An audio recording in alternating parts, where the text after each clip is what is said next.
Group 2 నోటిఫికేషన్పై high court కీలక తీర్పు ఇచ్చింది. పరీక్షకు సంబంధించిన వివాదాలు ఏళ్ల తరబడి సాగుతున్నాయి.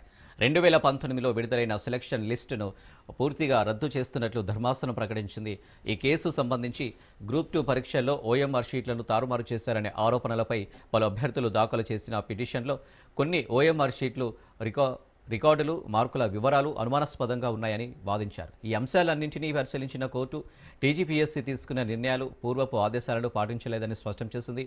ఓఎంఆర్ సీట్లను రివాల్యుయేట్ చేసి మళ్లీ సెలక్షన్ లిస్ట్ ఇవ్వాలని, 8 వారాల్లో తుది లిస్టు ప్రకటించాలని టీజీపీఎస్సీకు హైకోర్టు ఆదేశించింది. తదుపరి విచారణ డిసెంబర్ 22కు వాయిదా వేసింది హైకోర్టు.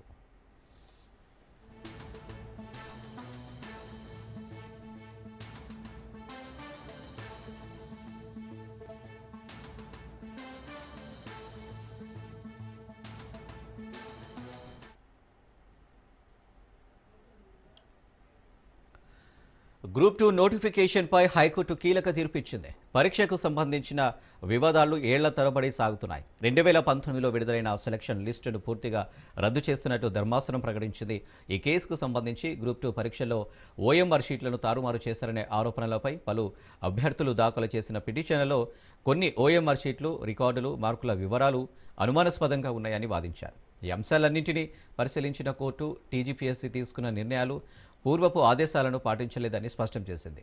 ఓఎంఆర్ సీట్లను రివాల్యుయేట్ చేసి మళ్లీ సెలక్షన్ లిస్ట్ ఇవ్వాలని, 8 వారాల్లో తుది లిస్టు ప్రకటించాలని టీజీపీఎస్సీకి హైకోర్టు ఆదేశించింది. తదుపరి విచారణ డిసెంబర్ 22కు వాయిదా వేసింది హైకోర్టు.